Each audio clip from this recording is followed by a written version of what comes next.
when it comes to medicine ball throws, a lot of people want to debate whether medicine ball throws do anything or what variations of medicine ball throws are the best for baseball players. All these catchy things on social media don't really get to the root of what we need to worry about, which is, does this thing that we're doing, this exercise, stimulate adaptations to occur?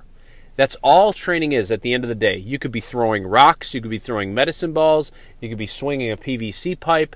Whatever it is has to stimulate something within the nervous system and or the muscle tissues involved to help us swing a baseball bat, throw a baseball, do it all faster.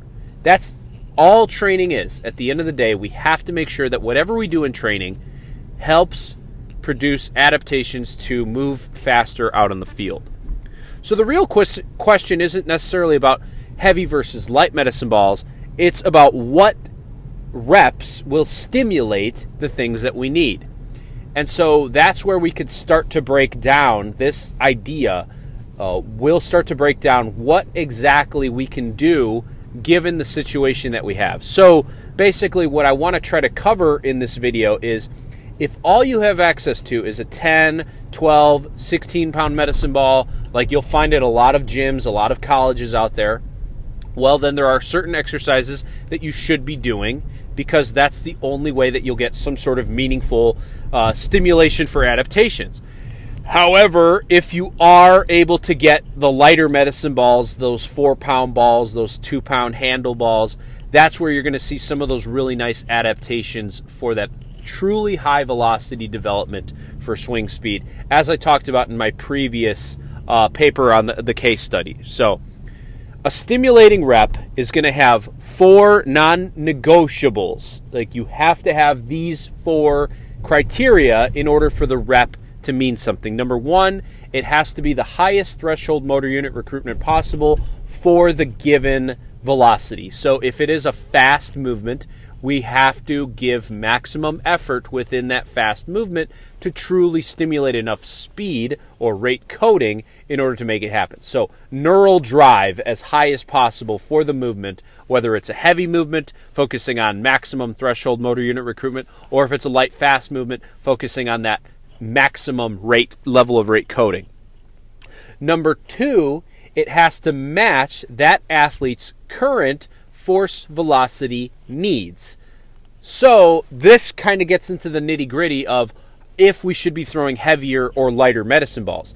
If you're working with an athlete who is a force deficient athlete, they are skinny, they are weak, they are relatively untrained, I don't even know if you should be throwing medicine balls that often in the first place, because maximum strength training is probably going to be the thing that will drive adaptations the most. However, if you did want to train them with medicine balls, you could probably go slightly on the heavier end of things. Probably an 8-pound ball would be pretty heavy for a force-deficient individual, and work as fast as you can through pretty basic movements, med ball slams, or perhaps chest passes, things of that nature. Those would be really good, and if you could find a way to test them like we do with the output sensor, then that would make a lot of sense, making sure that they improved at that force end of the spectrum. As I've talked about many times, many years ago with the books that I've written, having a force velocity profile with heavy and medium and light loaded medicine balls makes a lot of sense for baseball players, just to basically test to see if they are better or worse at the force or velocity ends of the spectrum. On the opposite end, if you have more of a velocity deficient athlete or somebody who needs to work on acceleration capabilities, then working with a light load medicine ball would make the most sense, because we have to make sure that that speed climb improves. That ability to move that light load really, really fast is going to be the thing that drives the needle and ultimately drives adaptation for them. So that's number 2, having that force velocity profile in mind and matching the load to their force velocity profile. Number 3 is we have to have some sort of rapid contractile velocities in order for medicine ball throws or jumps, plyometrics, sprints. We have to have that rapid loading if we really want to gain speed. And this is where the specificity factor comes into play. So I guess really number 3 could be specificity, but really it's about contractile velocities within the confines of the movement. So if it's a rotational movement, we want to make sure that we are rotating fast. And that's what we've found with these medicine ball throws on the 4D motion. We have found that the really fast medicine ball throws can get up even higher than what an athlete can swing at maximum velocities, which is insane to think about, that the lead arm throws can actually be a slight overspeed. But it is something to consider that hitting a baseball is challenging from a visual perspective and a reaction and coordination perspective. So a lot of times the movement slows down slightly to make sure that the athlete is making good contact with the pitch. Whereas if you are throwing a 2-pound medicine ball as hard as you possibly can, there is no external factor there that can slow you down. There is no real early deceleration. It's pretty much try to rotate your body as fast as you possibly can, and that typically winds up being right around that maximum torso rotational velocity that they can create.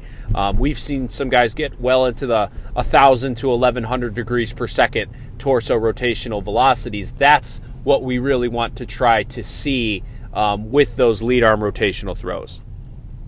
And number 4, we have to make sure that fatigue is appropriate and ultimately monitored in such a way that with these high velocity movements, they are staying fatigue free, and that we are always moving as fast as we can within these reps. If we are doing the reps in a way that is fatigued, in any sort of conditioning style of doing the fast reps, they're just not going to be very good. So as a quick rundown, the 4 100% non-negotiable characteristics for improving your body with medicine ball throws is: number 1, it has to be max effort. Number 2, it has to match your force velocity profile needs. Number 3, the movement has to be specific and fast according to whatever you're trying to improve. And number 4, we cannot have fatigue involved with anything that we're doing. So, moving on from all of that, now we start to get into what are the specific speeds involved with heavy and lighter rotational medicine ball throws. So what we did in our house was we did a rotational scoop toss. We also compared it to a medicine ball shot put throw. At 10 to 12 pounds, the med ball shot put throw had almost identical torso rotational speeds compared to the rotational scoop toss. So we just stuck with the scoop toss, even though the shot put would be a good fit as well. You're looking at somewhere around 400 to 500 degrees per second at a maximum torso rotational speed. The thing that we also found, and when looking at it on video, it actually makes some sense, is that when the athlete finishes the movement, so the ball is being released from the hands, the torso actually continues to climb in speed. So what that means is no longer is the torso under load, it is unloaded and able to move more freely, basically moving a little bit faster after the ball's been released. And so I'm not quite sure if that is a meaningful stimulus for adaptation there, because it's no longer loaded. However, I will say that at the very least, the torso is probably in that 300 to 400 degrees per second range when the ball is being released, and it climbs a lot slower relative to that light load, which is the 2-pound handle medicine ball throw.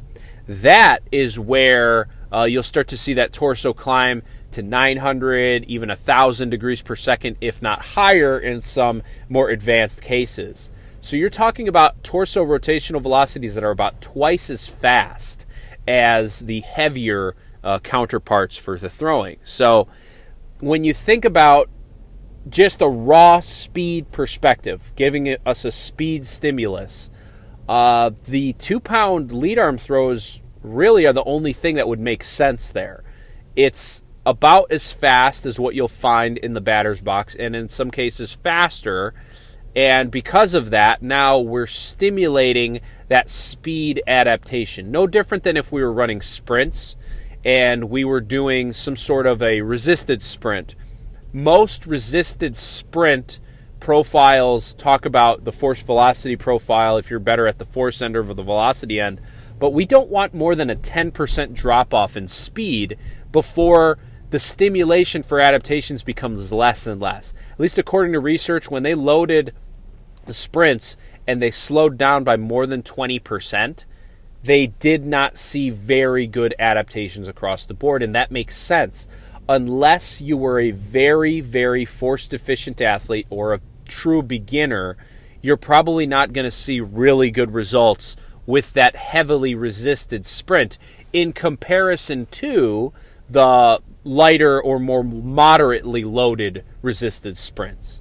So that makes a lot of sense. The more specific we can get to the actual velocities that we want to improve in our sport, the better it's going to be. So very lightly overload or very light underload seems to be the case there. And I've talked about underload training, overspeed training, whatever you want to call it. I talked about that recently as well. And again, with jumping, what they saw was about a 10 to 15% difference from what their normal rep would be like, their unloaded or unassisted rep would look like. As long as you can stay within that window, you're going to see pretty good stimulation for adaptations. For one reason or another, I'm not 100% sure if it's all coordination based there. If there is something that is stimulated by having enough rate coding involved with the movement, that might be what's happening. But I haven't been able to find an exact reason why it's the case.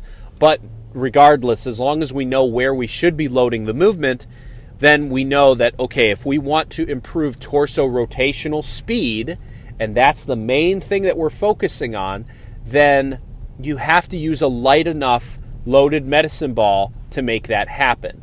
And so for me, the only thing that I've seen that's come close to that is the 4-pound handle medicine ball throw and the 4-pound overhand rotational scoop toss. So this is an interesting distinction. I've talked about this one in the past as well, but I want to bring it back up. Using a small enough 4-pound or so medicine ball allows you to take your hands and cup them behind the medicine ball.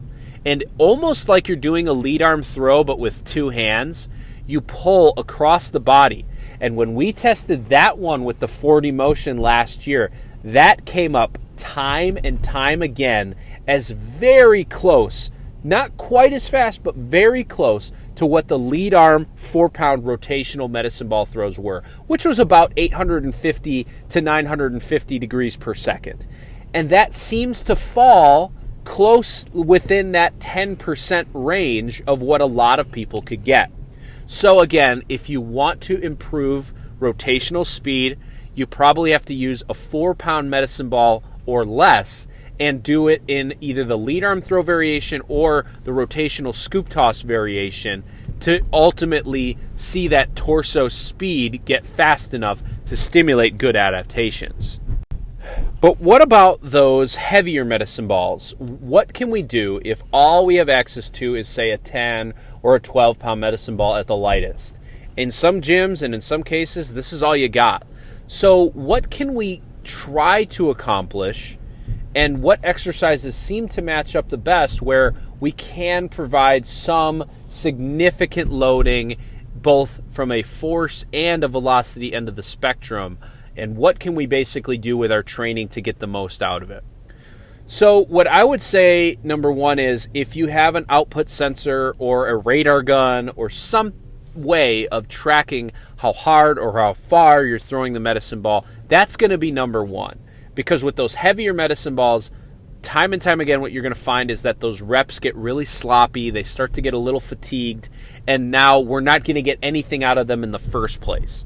So if we're tracking an output, that will make sure that we're getting that maximum motor unit recruitment and minimizing fatigue. So we're taking care of those two things.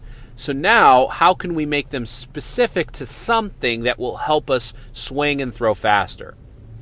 I would probably ditch a true rotational throw, but what you can do is something like a rapid, eccentrically loaded medicine ball shot put throw.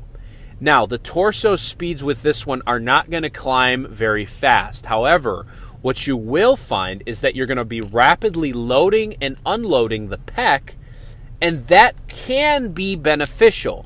I don't necessarily think you need to load that extremely light to get good adaptations out of that side of things. So for throwing and a little bit for swinging, having that pec being able to load back as the scap retracts and then unload it really fast in sort of a punching motion, that's an exercise that we've done a lot. And we do it with the landmine press quite a bit, like a rotational speed landmine. However, what I also think you could do is just take that moderate heavy loaded medicine ball and chuck it as far or as hard as you possibly can and see if maybe you can get that pec and rapid explosive pressing involved into a rotational movement. That might stimulate something good there. Another one that you could do is a med ball slam. Now remember, with those med ball supine throws, we are not using gravity as much with the reps. So you're doing it pretty much with gravity pulling down on the ball the entire way that you're throwing. Whereas with a med ball slam, gravity is helping you on the way down a little bit. So what that means is when we are throwing a med ball supine throw, a 10-pound ball is going to move about as fast as a 12-pound ball is at the arm, which is really interesting because we've measured it now with the output sensor, and time again, a 10-pound medicine ball slam has faster arm speeds than a 10-pound medicine ball supine throw. It's very interesting.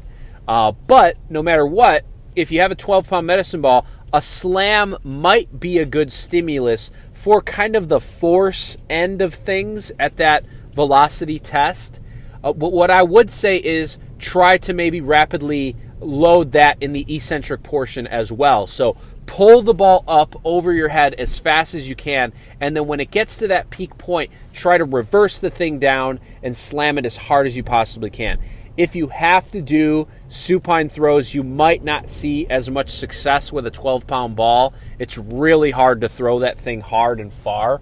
However, what you could probably do is something like that supine throw where your hips are elevated, and then use something to maybe get your feet involved, tucked under a dumbbell or two, and try to get your feet really anchored, and almost use that to help provide a little bit of momentum or a little bit of sort of security as you're doing that rep, and really try to rip the thing as hard as you possibly can. We've used an incline bench in the past. We've used big Swiss balls that they'll lie supine on.